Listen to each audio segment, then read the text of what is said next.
Welcome to Merit Aquatics. So I just come out of the mailbox there. Had to go pick up a package for our new aquarium or pool or pond, whatever you want to call it. Just a little proactive measure. Went ahead and got a patch kit. So let's go see what we did and also how I messed it up already. So here's the thing. Here's my filter and here's the pond. Guys, I was going to do like a full in-depth pond build video, but I had to do it while I was working this week, and I just didn't film after I got off work. So this pond was crystal clear, spotless, until I got the bright idea to put sand in it. Guys, this was a bad idea. So I went to Home Depot, or Lowe's. You can see all the suspended particulates. So I went to Home Depot, and I went to the sand section, and I picked out a sand that said clear, or it was clean. Here we go. It says cleaned, pre-washed, play sand, right? Now, normally on tanks and stuff like that, I use pool filter sand. I thought this would work. It said good to go, right here. Natural, pre-washed, and screened. So, guys, I naturally thought we were good. As you see, we're not. So right now I am redraining the pond. This will be actually the second drain that I've done on it in order to try to flush these suspended particulates. Now, it looks dirty, but it's not. It's just sand, but I don't want this in here. So I'm gonna get this thing drained, and in the meantime, we're gonna go through this filtration system that I come up with. I'm gonna show you guys how it works. Yes, I should have probably done a build video on this, but you guys are gonna see exactly how I did this and how I done it under 50 bucks. All right, guys, so some of you might be wondering what I plan on putting in here. I live in a subtropical environment. I live in the upstate of South Carolina, so it doesn't really get cold until, honestly, middle of November till about middle of February. Then we're warm. So I am going to put a heating system in there. We're going to actually build it. It's going to be wood powered. And I'm keeping cichlids in here year round. Also, do not judge me for this right here. This is my neighbor's insanely cruel donkey area. I have nothing to do with that. So I'm going to put cichlids in here, and this is going to be an incredible forever home for my fish. While we're here, though, we're going to go ahead and look at the filtration system. So what I did is I've got a 1/4 horsepower sump pump in here, and I'm going to go ahead and take some of this filter material out. Now, you get this right here.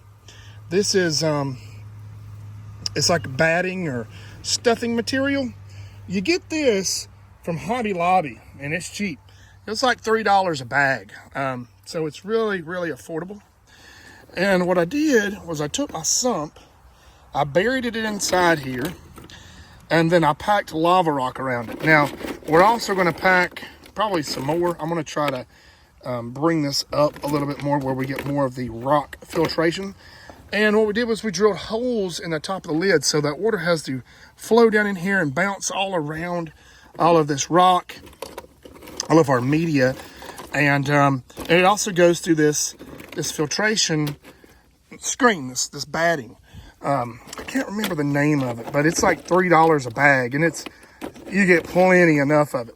So that's our filtration system. So the lava rock cost me $17. This was free. I found this free in my house, which they're pretty cheap. The sump pump I wound up finding on Facebook Marketplace for $20, and it's probably a little bit overkill, but it moves a ton of water. This is something that I probably will not run all the time. This will be something I probably run on the weekends while I'm home, just because it is so powerful, and it's not necessarily designed to be constantly in an aquarium or in a pool. This would be used more of like an industrial application, which it works great. It's just not, it doesn't have a GFCI on it, which is a ground fault interrupter. And what that is if there was to be a mechanical short or a electrical short in this, it wouldn't throw the GFCI, preventing a shock or an electrocution. So technically this is not really safe, but it works for the application that I'm doing right now. I plan to actually put my sump filtration and my sponge aerators in this from my stock tank. So, I mean, we'll have the same fish, just a larger volume of water. And over time, we are going to probably refine this design with a better pump something that we can continuously run. Right now, I'm only running this while I'm home during the day. So the pond's draining, and I'm gonna get back with you guys here in just a minute once we start to fill it up. But I just want to show you guys what I'm doing. So this is what this matting looks like before it starts to catch the particulates, and I'm gonna actually pack this thing slam full, and I want to try to rinse out some of this. It already done a good job what it could do of catching the fine particulates, and I think I'm also going to try to pop some larger holes in this. So I'm going to rinse this material out and get it stuffed back in here. I did run a bio starter in here for a while, so there should be some bio starter in here, and I also have prime that I'm going to condition the water with. So we'll be good, and hopefully by the end of the day, once this thing fills back up and cycles again, I should be able to put some fish in it tomorrow, if not later on this afternoon, because we still do have some of the beneficial bacteria. It's been running since Monday, and we're not going to do 100% water change. We're just going to go down probably another 2 foot. So yeah, guys, this is an intex pool. This is the 10 foot by 30 inch, and I think it was $150. You cannot beat that for the price. This is going to be an incredible pond. Couple recommendations I would do if you're going to do this: go ahead, spend a little bit of money. I think it was $8. Get yourself an emergency pool repair kit. Minimize your walking on the inside of the pool. I'm not getting in this thing at all. There's no need to, so I'm not.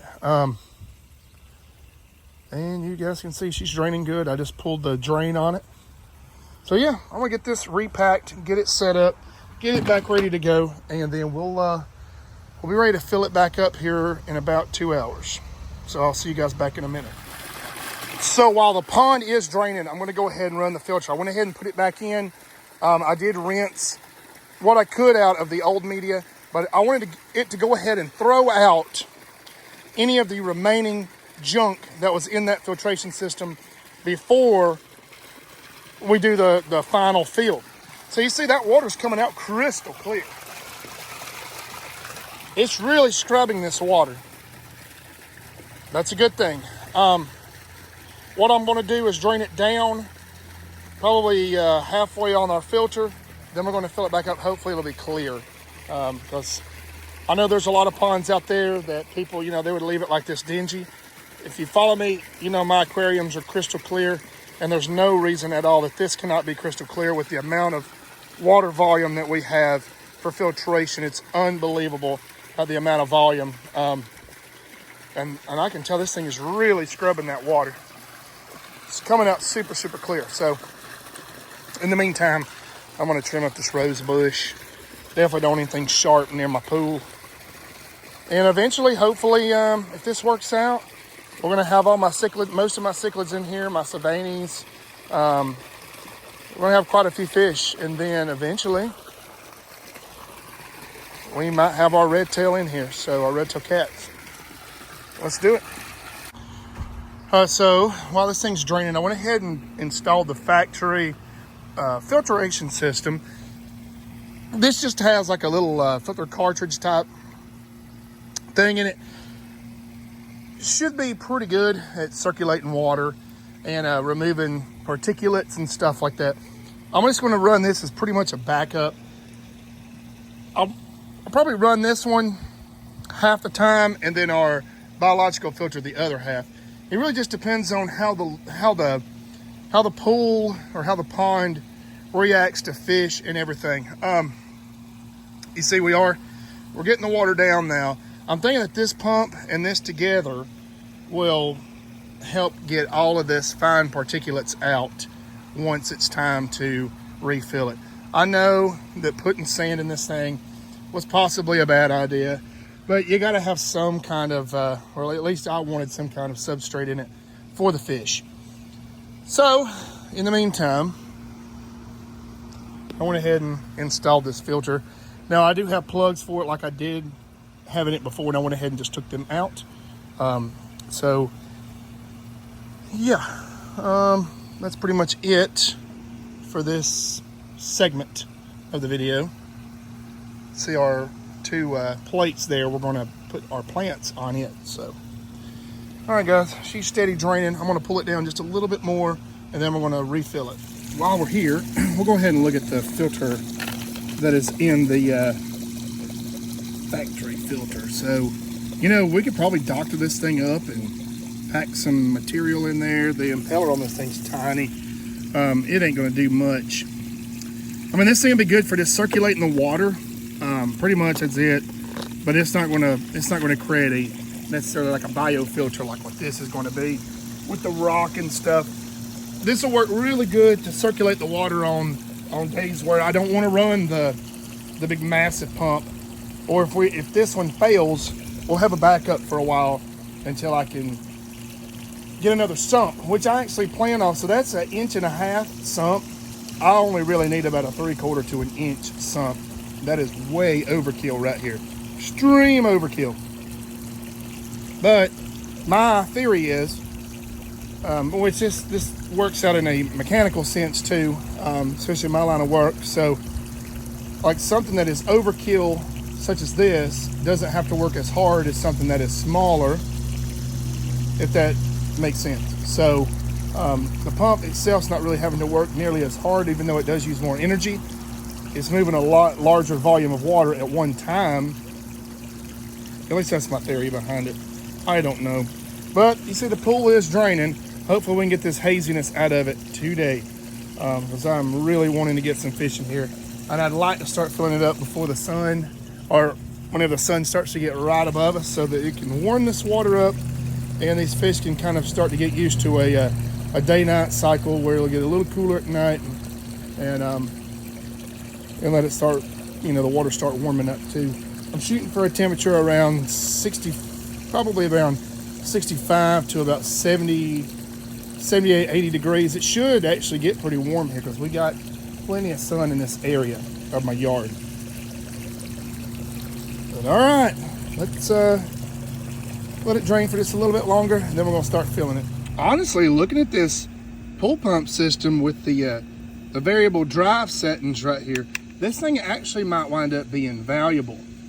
We could possibly reroute like that hose into a large canister filter and let it dump into the pond. There's a lot of things we could do with this intex pump without having to use this. We could just use this, like I said, weekends, you know, a couple hours here and there. But we honestly could build a biological filtration system utilizing the intex pump. The first filter in it could be like a pre-filtration system. And then we could take this hose to something like this, flow through some rock and some other material, and dump back into the pond. Guys, that is something that might actually happen. Being that this thing has all of these settings, we could do a lot with this. It's pretty impressive. I wasn't expecting that. We are filling the pool back up now. Got the water running. Once we get to this level, we're going to kick this bad boy on and let it start circulating. Like I said earlier in the video, this pool was completely spotless until I added sand. I almost messed it up. So we do have pool clarifier, which I'll show you guys what it looks like. I've already added it to the water. I'm not putting any more chemicals in this whatsoever, other than maybe a little bit of prime. All in all though, we're gonna get this thing filled up. I'll be back with you guys once it's full and we can start running a pump. All right guys, so the water clarity, believe it or not, has dramatically changed. It's a heck of a lot clearer now since we've done the slight water change. We got to go ahead and get this thing full. Then I'm probably going to run both pumps for about 2 hours. And then my goal is by 5 o'clock to introduce some fish. Now normally on something like this, which I've done a pool pond before in the past about 10 years ago. This was before I was doing YouTube. So if you don't already know, this is like one of my spin-off channels. I have 3 very successful channels. And, you know, I just wanted to do some fish content. since I've been doing the fish forever. I did a little bit on the original channel, Merit Outdoor. And check it out, guys. This thing is filtering. You can see it pulling the water in. So that's great. Hopefully our biologics will start to really pick up. I do not want algae in here. So we are going to have, we're going to make sure we have aeration. Aeration helps prevent algae. So this is going to be a really interesting project how we do this. I mean, this is just day one of the, or really day 4 technically, but I only filmed to date. So guys, I'll be back with you once we get both filters running. And another cool thing is these cichlids are going to have a lot of food. These Japanese beetles keep falling off the crepe myrtle, and man, these things are going to get fat eating these dang things. It's going to be pretty cool. So, all right, I'm going to let this thing fill on up, and we'll be good to go. Much clearer.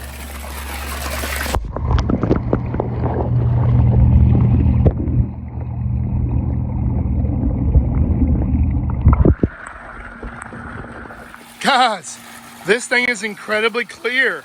I mean, this is like the best setup so far. This water is super, super clear. With all things considered, it's really good. I've actually been running the stock pool filter for a while, and it does great. It puts out a lot of water, and it actually has a lot of aeration. Right now, I'm going to run the big filter just to get the biologics going, and to help polish the water just a little bit more, just to kind of get some of this heavies out of it. Hopefully by the end of the day, I'll be able to add fish to it. Now, the water has been in this pond since Monday. It's already had a bacterial cycle. I mean, the only thing that I've done is drained it down, just pretty much done like a half water change, and that's it. Right here is about the level that I'm going to leave it at. I don't want to fill it all the way up. So this is going to be an awesome natural pond for my fish. Now, I know that I'm going to get a lot of flack that I'm going to put cichlids in it. Guys, I'm going to put a heater in this thing. It's going to work. It's going to be fine. I've done this. My cichlids are on my front porch that has 0 heat, and they lived all through the winter time, and they've actually multiplied, and they have tons of babies now. So all mom and daddy and all the big fish are going in here. So they're essentially going from an aquarium to the ocean. These guys are going to have room to roam. It's going to be amazing.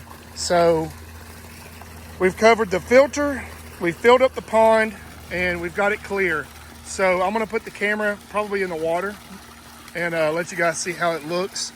It's still just a little bit hazy, but that's okay. That is completely fine. That's not nastiness. It's just a little bit of the particulates from our sand. Completely fine. And it will polish out soon. So, guys, check it out. Thank you for watching, and we'll see you whenever we stock this thing.